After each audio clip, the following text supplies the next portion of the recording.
All right, I am going to show you my garage. This is gonna be such a cool tour, you guys. So, from the beginning, the door to the house. Here are my steps. This is a car. There are eagles on both of them. Don't mind the eagles, I also have some fancy stuff here. Here, I have what used to be my epoxy station and a beautiful cactus decoration there.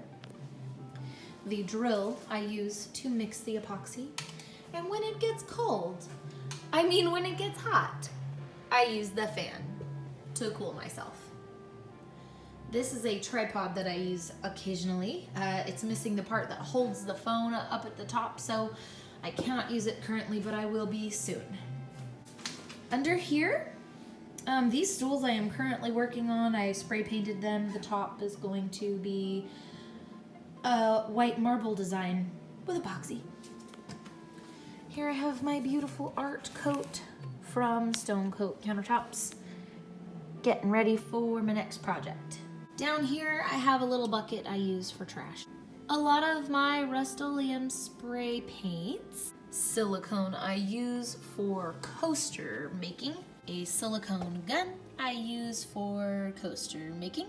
Bonding primer, which is what I'm going to use over the laminate countertops when I convert them to epoxy. I have a fancy sander.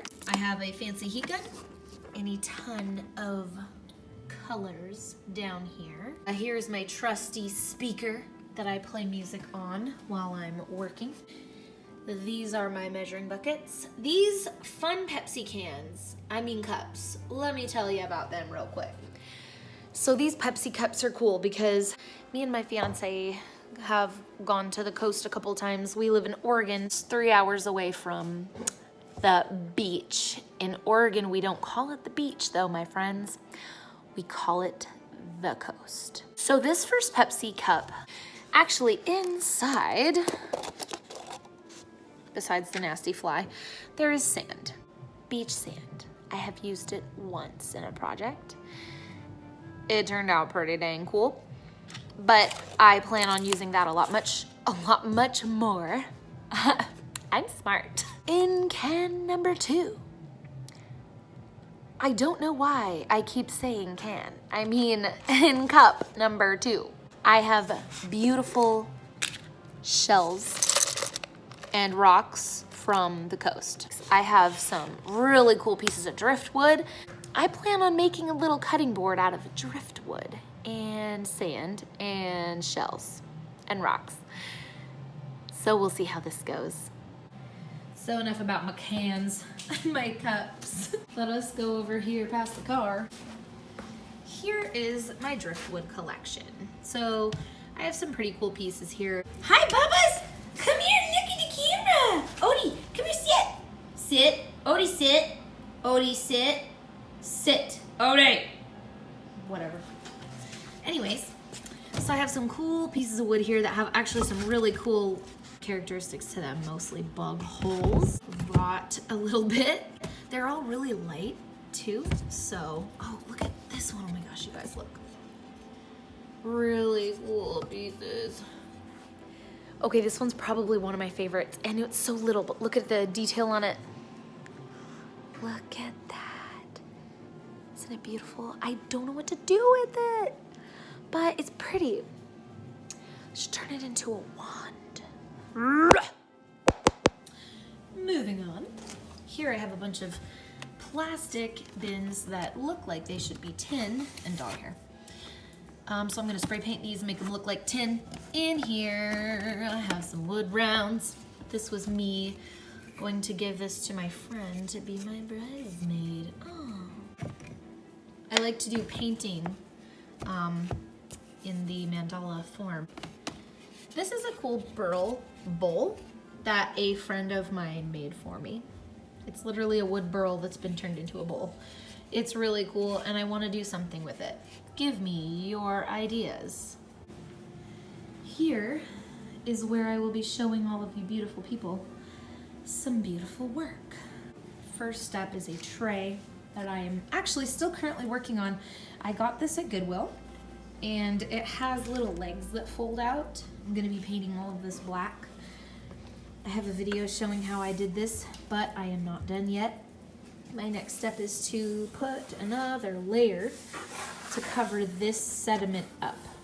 So we shall see how that turns out. A couple of different project potentials here. This one is going to be a wall hang? I don't know, but it's glass. I think it's just plexiglass anyway, but it's going to be very pretty for a display piece. A random piece of wood that I think I'm going to also cover for art, just to show you guys you don't need expensive equipment to make cool stuff. Next up on the list, I thought I would share this with you in this view because I have a feeling the face is more entertaining than not. So this is going to be a cutting board with little legs. I actually did get this not at the dollar store, but I got it at a craft store. It was on sale, so I did only get it for $4, I think.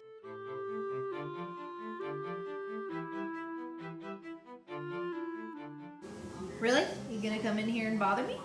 Did you go outside? Did you go potty? Did you potty in the garage? Oh, there he goes. Bye-bye. Oh, no, that's the door for outside. You wanna go outside? Do you wanna go outside? Moving on. This is the lovely Christmas present I got from my fiance that allows me to record the videos that you guys watch when the view is this. I'm such a professional. These are just canvases. I mostly pour paint on these. See how flimsy they are? I don't want the epoxy or the resin to sink or make it heavy, but these are fairly small, so they actually won't be that hard to cover in resin. I just got punked. These are my motorcycles. So this one's mine. Seat is gone, but she's beautiful. These are some samples that need some help. This one is a concrete sample. I need to hone it down by sanding it and polishing it. What do you think, little? Think he's pretty cool? Yeah, he doesn't know what's going on. And this is a 50/50 board. So what I'm gonna do is show you what the same black marble design looks like with a white background and a black background. So we can determine for our kitchen what to do. If it looks good with white, we'll just go with white. If it's better in a deeper black with the black, we're gonna do the black. Ain't no big deal. Here I have some failed coasters. They're not really failed, they're more like not done yet.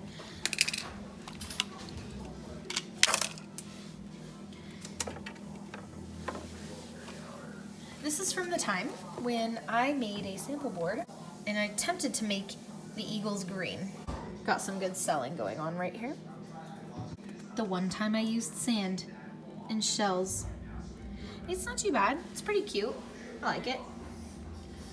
As a frame from the dollar store that I created with black tinted epoxy and silver glitter inside, and a couple drizzles of some really cool colors that just blended in so nicely. Unfinished project.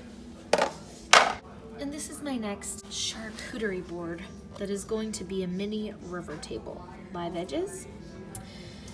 This was a kit I got from Stone Coat Countertops, woodworking kits. It comes with the epoxy and everything, so. A favorite of mine that I'm going to be doing soon, but I don't know what to do with. Reveal in 3, 2, 1. Where'd it go? Bam! It's the cookie! The cookie is going to be so cool. It's a wood round that's just a slice, and it has like a V-shaped, it's literally like someone took a piece of pie out of it. It's gonna be cool, so stick around for that as well.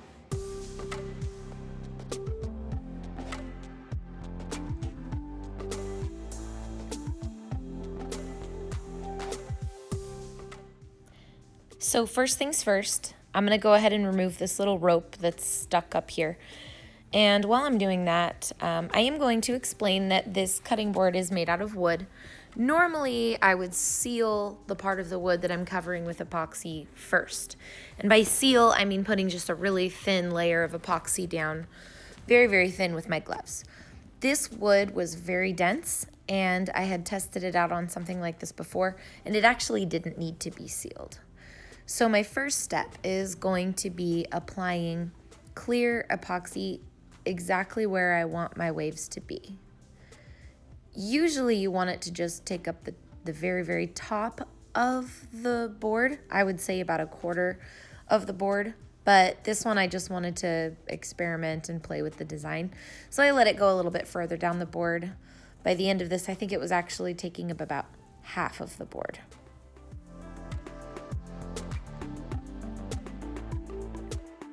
So be sure to cover the edges. The epoxy will eventually seep over the edges, but by priming it like this, you ensure that the epoxy is not going to have any trouble with surface tension getting over those edges there. These gloves are clearly too big for me, but that's okay. I make do.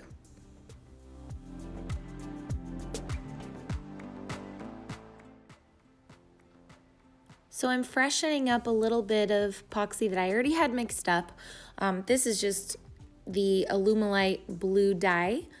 I'm putting a little bit more clear in there and mixing it up so that this batch is a little more translucent. That dye is very, very, very concentrated.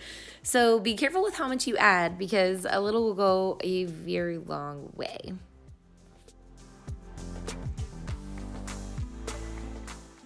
I'm pouring this one out in a little bit random of a fashion, but I'm keeping the dark color towards the back because the idea of the ocean is that the deeper back, or the further back it goes, the deeper it is, hence the darker it is.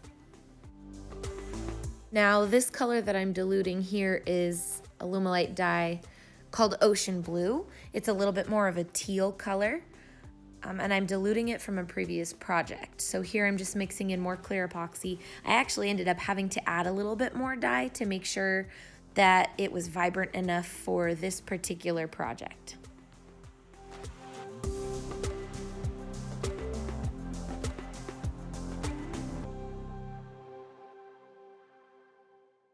See, a little bit goes a very long way.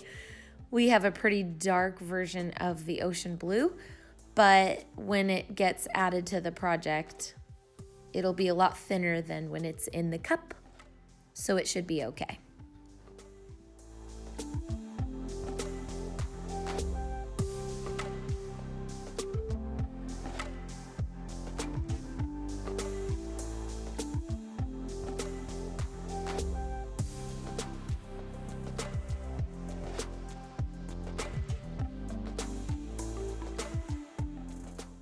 So now I'm adding clear to a previous mixture from a previous project, but this one is not a dye. This one is a Lumidust powder, and the color is in blue-green. I added clear, and I'm adding a little more powder just to help with the vibrancy of the color. You do have to be careful how much powder you add or solid additive.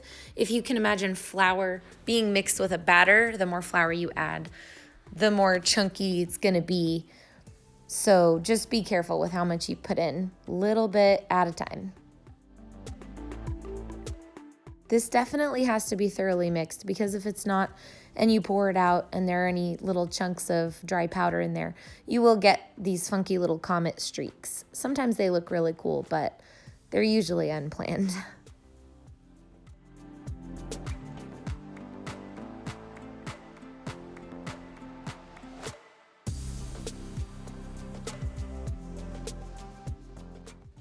I'm going to use one of my very professional and very fancy skewers to swirl the colors a little bit together, kind of incorporate them a little bit more, make it look a little less just poured.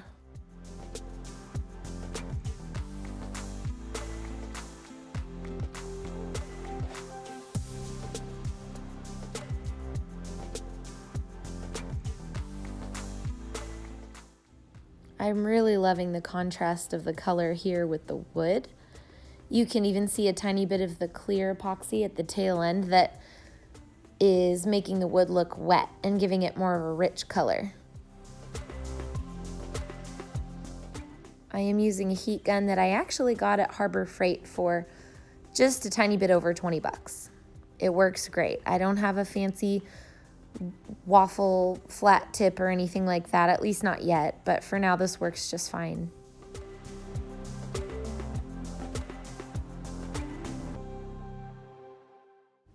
Notice how you can see the epoxy flowing a little bit more when you warm it up like this with the heat gun or torch.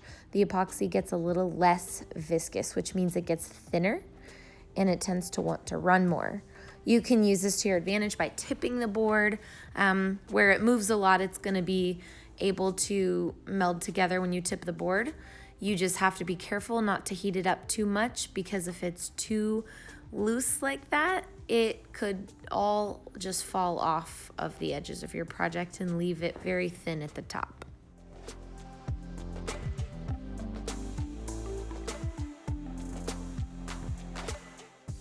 I am now adding just a tiny little drizzle of white in somewhat of a wave fashion.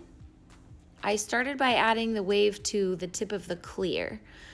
What I didn't know when I created this, and I know now, is that the table is at an angle facing towards where you see the heat gun. So the clear epoxy was slowly crawling over the white and trapping it underneath. This was keeping my heat gun from pushing the white over the surface, which is usually what causes really pretty cells. I'm using just an oil-based white additive right now to the epoxy. We're gonna see some really cool cells start to form right there in the center. Another lesson that I've learned the hard way is to not overwork your projects, or you might lose these gorgeous cells. Don't do it. The cells will take their time to start popping out, so just hit it with the heat gun, move it around a little bit, and sit back and wait. With the art coat, you do have about an hour's worth of working time, if not more, so use all of that time.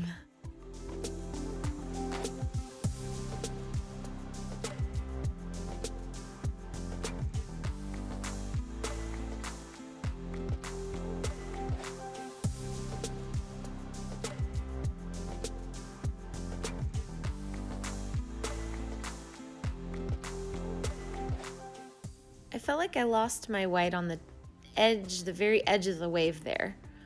So I'm adding a little more. I'm also adding some in the back to give a little bit more visual interest. And I feel like I did lose a little bit of my cells, so I'm just adding a couple more very, very thin lines to where the waves used to be, just to see what'll happen.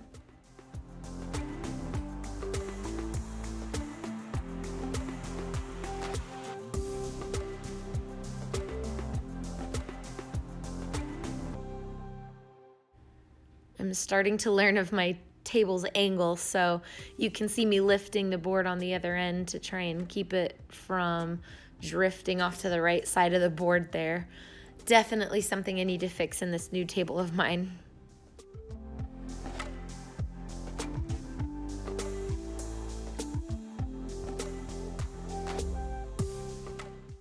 Just gonna drop this bomb out here. If any of you are artists and you've worked with this technique before, or just the wave look in general, and you have some tips for me, or you notice that I'm doing something that might be sabotaging the beauty of my project, please let me know in the comments below. I would absolutely love to hear your thoughts, or maybe even give me some links to your own videos. I'd love to take a look.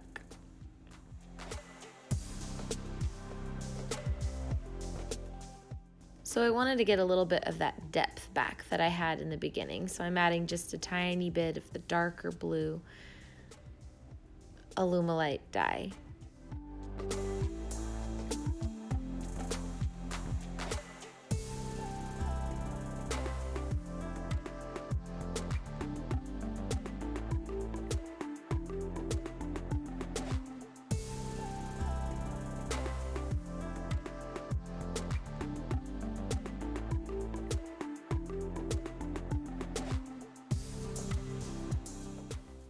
I do honestly like the wood grain showing through the blue epoxy like that. I think it gives it a little bit of character.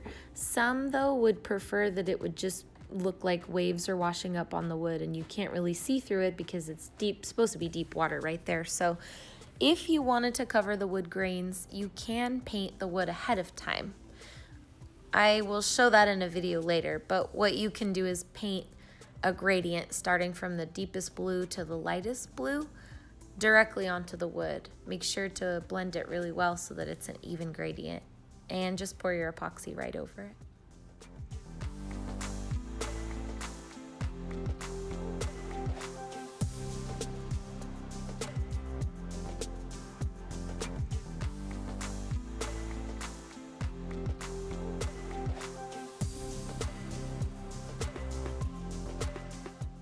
At this point in the project, I've been working with this mixed batch of epoxy, and it is art coat, for probably about 45 minutes to about an hour. So it's starting to get a little solid on me. It's starting to set up. Mind you, it's also a little chilly in my garage right now. I would say below 60. Ideally, you don't want to go below 60. You want to make sure it stays between 65 and 75 degrees. Even 60 is okay. I just made sure to warm up the epoxy a little bit before I mixed it. I made sure to keep a heat gun going on the project so that it could continue to flow. At this point though, I'm liking how it's getting a little harder because the lines are crisper when you drizzle it over the surface. Another random technique. So there we have it. I hope you guys enjoyed this tutorial. There is definitely more coming, so be sure to vote for your favorite work in progress or WIP or WIP that I have presented today. There is a description of each below, and I will announce which one I'm going to be doing next in a week from now, which is Tuesday, February 25th, and then the week following will be the video featuring that lovely work in progress. I would like to say that the point of this is that I've discovered I start a lot of different fun projects, but I don't ever finish them. So I need your help. I'm not going to start any new ones until all of the ones I've already started are completed. So please help me figure out which one you would like to see the best, and I will show you how to finish it. Thank you guys so much, and see you next time.